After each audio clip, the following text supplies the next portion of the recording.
Good evening. Welcome to KTN Prime. I'm Linda Ogutu, our sign language interpreter. At the bottom end of your screen is Meresha Owiti. So tonight we begin with that standoff over electoral reforms. And a cautious sigh of relief among Kenyans as the ruling Jubilee coalition announced a new plan to resolve the standoff with the opposition over the Electoral Commission. President Uhuru Kenyatta told the nation that the two houses of parliament will form a joint select committee to deal specifically with the IEBC stalemate. Opposition coalition leader Raila Odinga welcomed the move as a first step, but says the committee leading the negotiations should not be under the control of Parliament. Chris Thairo begins our bulletin tonight. After holding a meeting with religious leaders from different denominations on Wednesday morning at State House, Nairobi, which was also attended by his deputy William Ruto, President Uhuru Kenyatta told the nation what essentially amounts to a middle ground in resolving the standoff over the Kenyan Electoral Commission.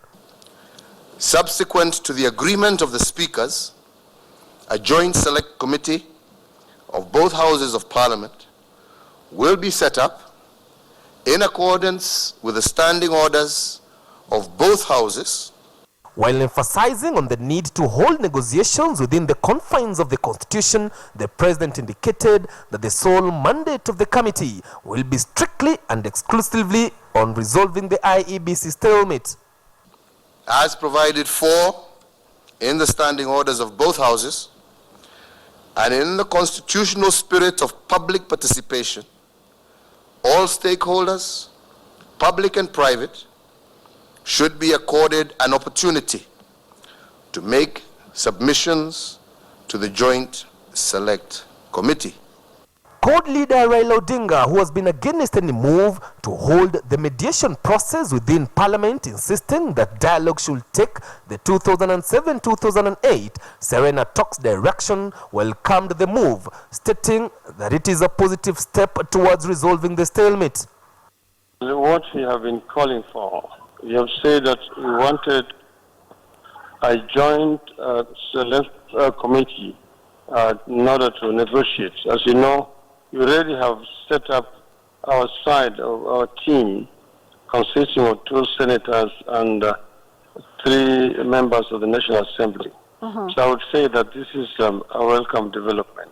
The dialogue within our constitutional provisions is always welcome. And this country has made tremendous progress since we agreed as Kenyans to have a new constitutional dispensation. However, Raila did not want to commit himself to calling to an end the anti-IEBC protest, maintaining CORD will first meet as a coalition and come up with a common stand come Thursday morning. We have always said that we are ready for a dialogue, because we believe that dialogue is what will help us to resolve the current crisis. So, and that's the reason why I've said that we are going to study the proposal coming from the President, and we will issue a comprehensive statement tomorrow. It is my hope that within this framework that we have agreed with the religious community of this republic, that our friends in the CORD coalition will also do their part to accede to this manner of handling this situation, which is clearly set out in our rules and regulations. The Legal Affairs Committee had already decided to take a bipartisan approach and even gone ahead and finalized the necessary amendments to the IEBC Act, which gives political parties a say in how the next commissioners of the IEBC will be recruited, only for the opposition to withdraw its members from the committee. And after ceding ground, the Jubilee side of the coalition is now expected to hold a parliamentary group meeting come tomorrow morning, chaired by the President and his deputy, which will finally come up with names that will represent the Jubilee side of the coalition in the negotiation process. Chris Thairo, KTN News at State House, Nairobi. So the two houses of parliament will form a joint select committee to deal specifically with the IEBC, and we're focusing on that presser by President Uhuru Kenyatta this afternoon. And on our big question tonight, we're asking you, do you think the move will finally resolve the standoff over IEBC? This has been going on for a couple of months now. Do you think this move that was announced by President Uhuru Kenyatta this afternoon will finally resolve the standoff over IEBC? Let us know what you think. Allow us to pick your mind just a little bit. Tweet us at KTN News, at KTN Kenya. Tweet me as well at Linda Ogutu. As we go on with this bulletin, I'll sample some of your views. In the same breath, KANU Chairman Gideon Moi has welcomed President Uhuru Kenyatta's announcement of a joint committee of parliament to resolve the Independent Electoral and Boundaries Commission's stalemate. Gideon said the move was long overdue and was a step in the right direction, which KANU fully supports. Gideon said KANU has always championed for an all-inclusive dialogue that will take care of interests of all Kenyans. He challenged those who will be in the Joint Select Committee to put the interest of Kenya above personal interests, saying that the move by the president will ensure that the country does not go into elections a divided country. KANU Secretary General Nick Salat said KANU's decision to join hands with like-minded Kenyans in pushing for the overhaul of IEBC as currently constituted was not in vain. Salat has on 2 occasions joined CORD's Monday's demonstrations to put pressure on the IEBC commissioners to vacate office and allow for reconstitution of that particular commission. Elsewhere, tension was high in Nairobi's Mathare and Huruma areas after matatu owners and operators blocked Juja Road in protest against CORD's violent demonstrations. The anti-CORD protesters were expressing anger over the burning of one public service vehicle during CORD's anti-IEBC demos on Monday. The group, determined to drop the burnt vehicle at the offices of CORD leader Raila Odinga, triggered supporters' battles with CORD supporters. Timothy Otieno witnessed that and now has the story for you. All unlawful demonstrations in the country, peaceful, unarmed, picketing, demonstrating. But when you see people coming with sling, machetes, stones, that's what somebody is coming for, is prepared for war, prepared for battle. Barely 24 hours would lapse since that statement by the CS Nkaiseri was issued when demonstrators believed to be matatu operators engaged in what they termed as peaceful demonstrations against CORD supporters. The instigators of these demos saying that the weekly CORD protests are affecting their business. It had begun as a peaceful walk. It ended up looking like a deliberately planned political theater. The matatu operators were taking a burnt shell of the matatu to Raila Odinga's office at Capitol Hill in protest over Monday's anti-IEBC demos that saw a matatu burned down within Mathare area. Tumeamua na tumesema hatutakubali tena wafanya vile walifanya lile gari ya yule mama. Hiyo ndio ya mwisho. Na ile nyama waliiba Mathare ni ya mwisho. Tunataka viongozi wa CORD watimize amani, waende wakae chini, lakini wasiharibu town. Nairobi iko na wenyewe. Hawa vijana hivi hawawezi fanya kazi kama iko vita. The group of youth snaking their way through the town, meanwhile causing disruption to Nairobians going about their business. The dejected lot, led by Starehe MP Maina Kamanda, would lay emphasis that Monday's protests ought to end. Na hatutaharibio mali yetu na watu wachache. Amani! Amani kwa Kenya yetu! Amani! Tunataka amani kwa Kenya yetu! And when they dropped the skeleton structure of the burnt bus outside Raila Odinga's office, they were met by CORD supporters determined to ensure their otherwise unsubtle message would return to sender. All through the ensuing melee, not a single police officer was in sight, no tear gas, no batons. It was like the government had decided to let the two sides square it out. Timothy Otieno, KTN News.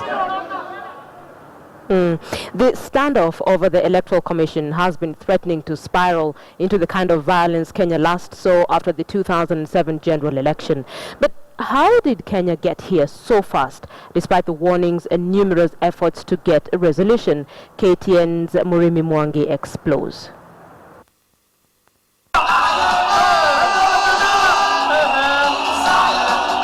It was the court Sabasaba declaration in 2014 that seemingly muddied the political waters. Court leader Raila Odinga, who had just landed in Kenya after 3 months in Boston, was demanding for what he called national dialogue, failure to which court would call for a referendum to amend the 2010 constitution. Siku ya Sabasaba mpaka tuketi chini sisi kama Wakenya na kuanza kuzungumza. Good afternoon. But it was not until August 2014 when the Independent Electoral and Boundaries Commission IEBC became the punching bag for the opposition chiefs.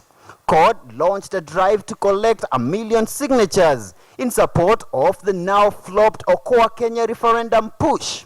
And on 9th November 2015, the court brigade presented over 1.4 million signatures to the IEBC.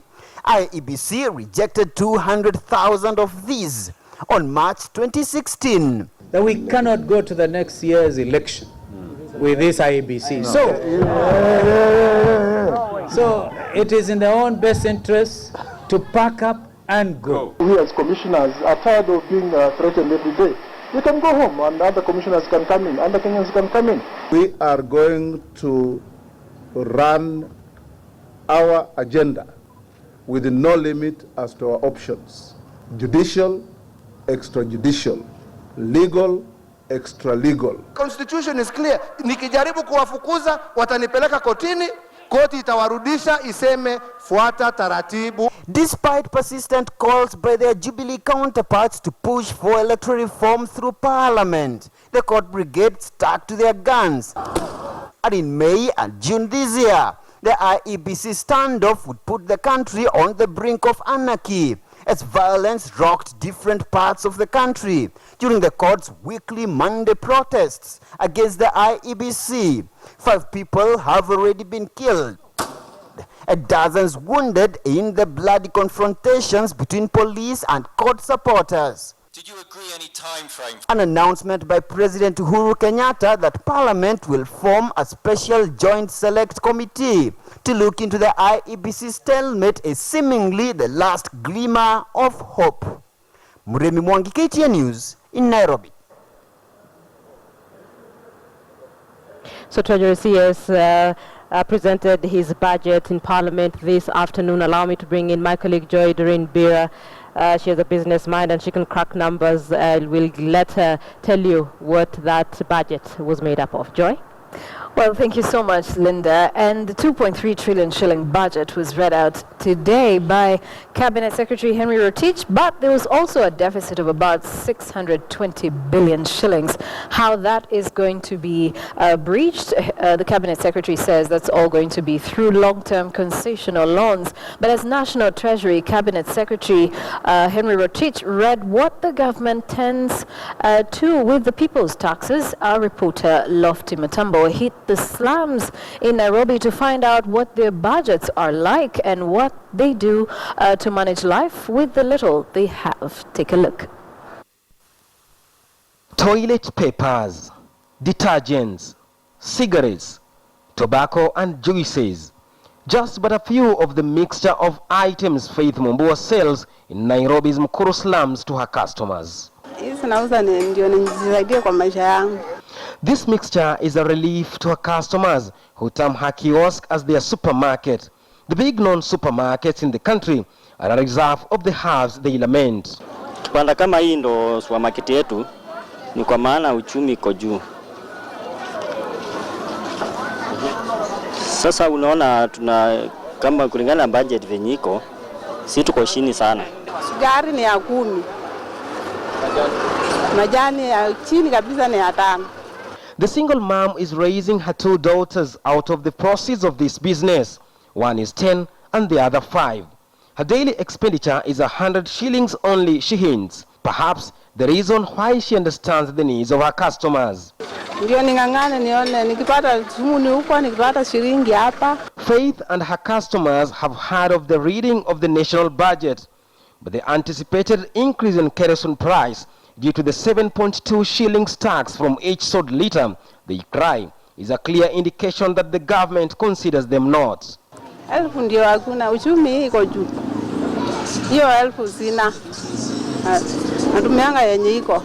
Hii budget kama vitu zitakuwa zimeteremshwa itanisaidia sana kimaisha yangu. Anunua sukuma mbao, mafuta ya mbao, nachota maji, kombole, kitunguu ya 5, hivyo. Many areas in Mukuru, just as other slums within Nairobi, have people living in dire circumstances. Sewage and food items are as close as neighbors here. Now Faith understands too well that her economy is as small as the size of this 10 shillings coin. But even as customers flock in to her kiosk, buying small items as these groundnuts, she knows that she contributes to the economy of this country. But she complains that the positive impact here at Mukuru is equally minimal. Lofty Matambo, KTN News in Mukuru, Nairobi. Trust Lofty to tell the Mwananchi's story. All right, so a lot of women are not very happy with that budget that was read this afternoon. Joy, I understand it has something to do with cosmetics. How much was added in terms of taxes? But we know whether or not you're going to use cosmetics. Oh my goodness. I think that is something that we really shouldn't pay too much attention to. But it's all in good faith that if, there's some sort of tax that is placed on cosmetics, they're going to be able to collect more revenues considering how much of money is going into, for instance, your cosmetics. And but then again, people should be worried about this 725 per 1,000 litre that is going to kerosene, that is excise duty on kerosene. So that putting in mind the number of people who depend on kerosene in the country. Exactly. Okay. But then that is on cosmetics, it's 10% duty. So there you go. I don't know how much you're going to be paying for your cosmetics. But that was a good story by Lofty. From the household straight to the national government. Let's take a short break. You're KTN Prime. Thank you for staying with us. In just a few minutes in our business news, Joy Doreen Bira will break down the numbers for you on that budget that was read today by Treasury CS Henry Rotich. That's in just a few minutes from now. But let's now focus on the Tonui tribunal, and it is now emerging that the judiciary's ombudsman, Kennedy Bidali, is the man who urged Geoffrey Kiplagat to approach the media of an affidavit against now suspended Supreme Court Judge Philip Tonui. The revelation came as Bidali, for a third time, appeared before the tribunal as a witness. Fred Ngatia, Tonui's defense lawyer who cross-examined Bidali, believes that the revelation indicates that the judiciary's ombudsman engaged in an effort not constitutionally mandated to him. But in his defense, Bidali explained that his communication to Kiplagat to approach the media was based on a need to protect Geoffrey Kiplagat as a key witness in the matter. I was giving you all these options because watu wengi tunawapea, if you get into our program, sometimes you can even be relocated and your family. Go on. But one key defense is to go public, not now. It is not certain. We need to do it now at your own convenient time. That is something you can just think about. But whatever help you need from our end, tell us. Anything you need, tell us, including relocation for you and your family. What better inducement? Witness protection. Witness protection is a better inducement than relocation. No, Chair, this is a conversation we were having. It was not as meticulous as we are in cross-exam now. Before you have even processed to know whether these are genuine complaints or anything, you are offering anything under the earth to this person, provided he comes forward. Welcome to Business. And for once this year, millions of Kenyans have every reason to smile as the government laid out its tax and spend plans for the 2016-2017 financial year. Among major wins for consumers is the move to exempt LPG gas from value-added tax, some tax breaks for car buyers as well. But Kenyans will be paying more for kerosene and possibly petrol. KTN's Abiagina breaks down the numbers for us. At just about 3:40 p.m., Kenya's Treasury Cabinet Secretary took to the floor of Parliament to table the country's fourth budget under the Jubilee administration, a whopping 2.3 trillion shillings, the highest ever in the country's history. Our economy remains resilient and registered relatively strong growth amid the global economic slowdown, thanks to the ongoing infrastructure investment, increased investor and consumer confidence, and improved agricultural production. Today, Mr. Speaker, Kenya's growth is relatively much stronger compared to the peers in sub-Saharan Africa. According to Bloomberg, Mr. Speaker, Kenya's economy is among the top fastest growing in the world. The government had a bag of surprises targeting the common man. Also, both expenditure and tax measures are pro-growth, as I had mentioned earlier on. In terms of expenditure, we continue to focus on the areas that the poor will benefit. We do put money continuously on social protection. We've also put money on increased on education capitation, and also in agriculture we have removed levies and also fund the agencies that have been levying agriculture, particularly sugar fund. Which these are the ones that are hitting common mwananchi because they are for the farmers. Tea farmers, we have removed all levies. You go to the taxation measures, we have dealt with the issue of expanding the income bracket, so that eases the burden on taxation for low income. We have removed all the taxing of bonuses, tips and all that for most people who are who are being taxed now. Those have been removed. So by and large, I would say we have really dealt with the budget is really pro-poor. Among the biggest winners in the budget include LPG users, who are set to enjoy a 16% drop on cooking gas. The other winners were car importers, as they will now pay a simplified tax on car imports that borders on age of the vehicle and engine capacity. I propose to amend the Excise Duty Act 2015 to remove specific rate of duty and introduce ad valorem rate of 20% based on the value of the vehicle. The budget further saw holiday makers get a round of tax reliefs as well, and now park entry fees will not attract value-added tax. I feel this is the time the Ministry of Finance realize the sector is very important. If we just improve or do a few things and give incentives, this sector can rebound very soon. Yeah, and already the statistics are showing that this sector is ready to bounce back. Despite the several tax incentives the CS introduced, he slapped kerosene users with a 700 shilling duty to help the government raise taxes to meet the ambitious budget. Adulteration negatively impacts car engines and increases their maintenance costs.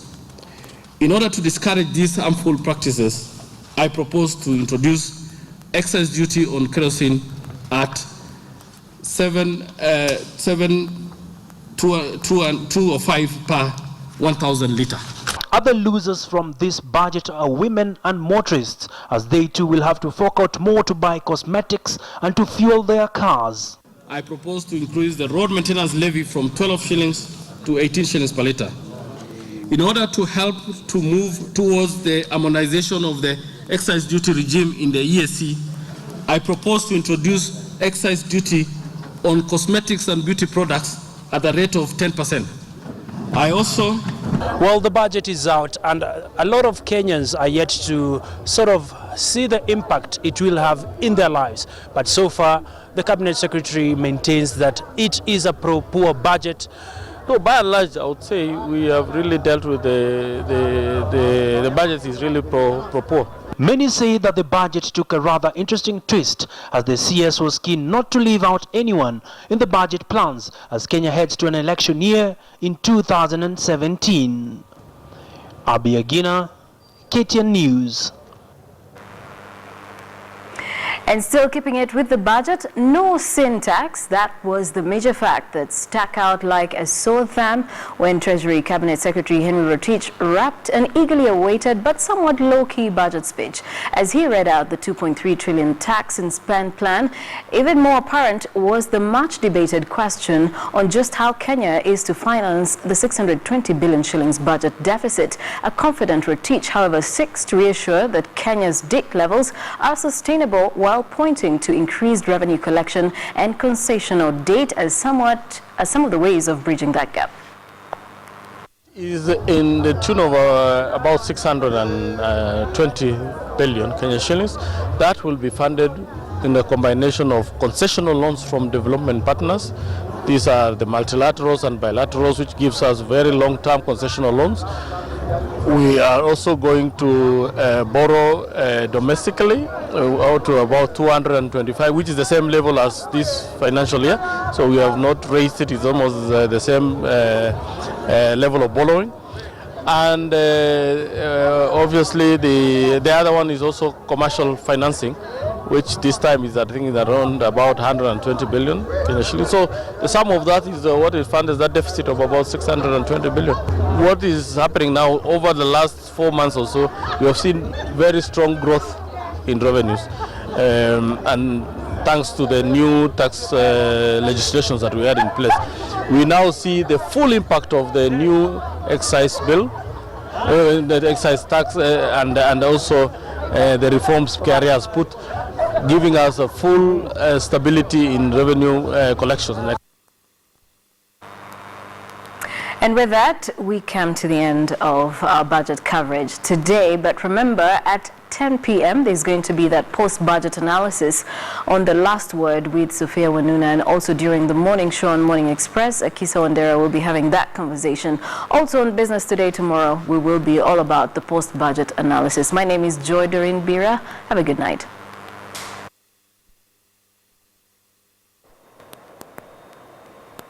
Well, very good evening and a warm welcome to tonight's edition of KTN Sports. My name is Lynn Washira. Despite a 2.3 trillion budget for the year 2016-2017, the Ministry for Sports, Arts and Culture was allocated a mere 1.9 billion Kenya shillings to run all its activities: funding of the Anti-Doping Agency of Kenya, rehabilitation of Kipchoge Keino Stadium in Eldoret, Kisumu Stadium and Mombasa Municipal Stadium are among the projects that await immediate attention. The government has established the Anti-Doping Agency and initiated the process of improving sports facilities in Eldoret, Mombasa, Kisumu, and Nairobi in order to strengthen our sports and arts. To develop, preserve, and protect our culture and national heritage, I have proposed to allocate 1.9 billion for sports, culture, and arts program. Yeah, just 1.9 billion Kenya shillings. But moving on, Mombasa Governor Ali Hassan Joho has approved a complete upgrade of Mombasa County Stadium in a bid to meet the needs of large numbers of spectators from across the county and beyond.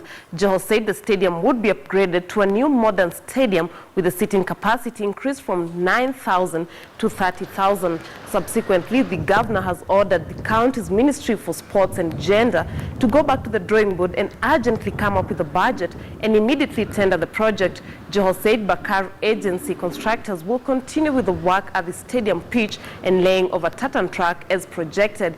He directed the county engineers to work with external experts to fast-track the project to enable Mombasa City to host the 2018 Chan tournament.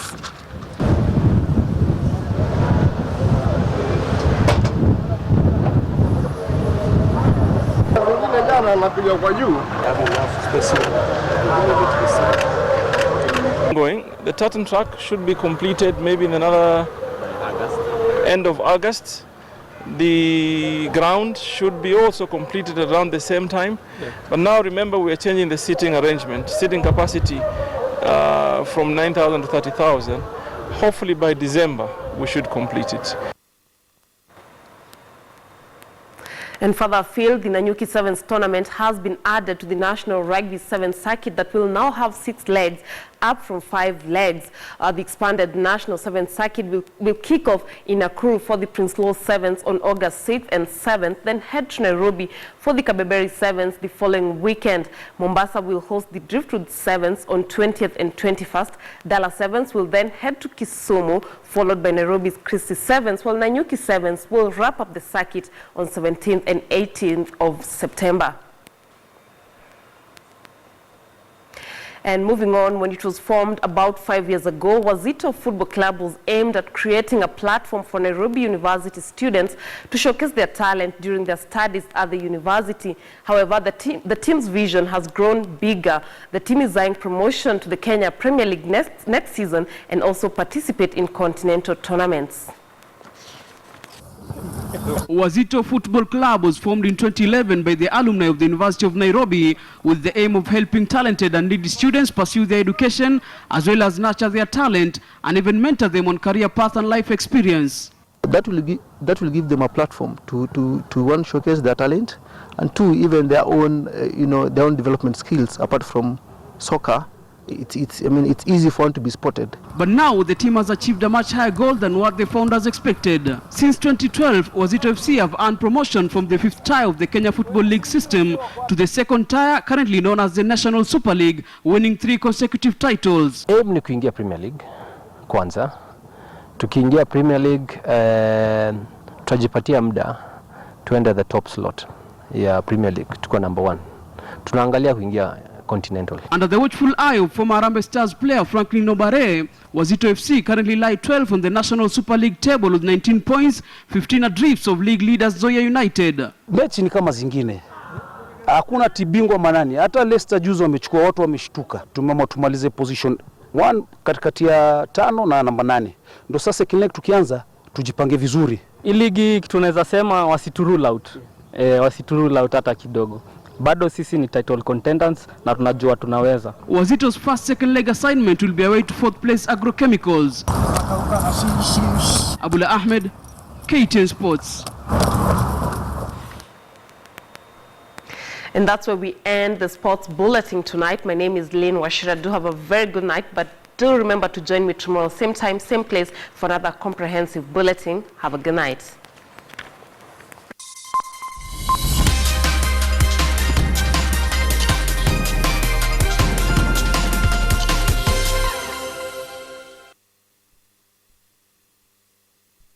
KTN Weather in association with More Team Do.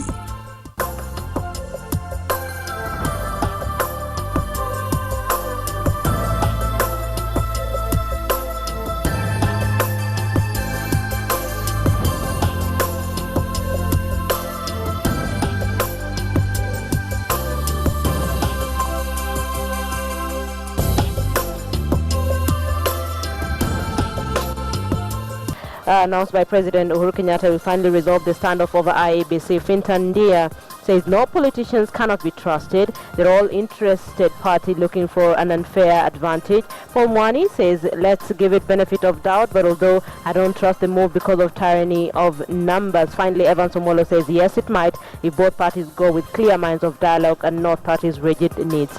Well, those are just some of your feedback on our big question tonight, whether or not you think that move will finally resolve the standoff over IEBC. Follow our TL Twitter handles, that's at KTN News, at KTN Kenya, at Linda Ogutu, just to get a feel of the response we've gotten on our big question tonight. Thank you so much for watching KTN Prime. That's where we leave it. See you tomorrow. I'm Linda Ogutu.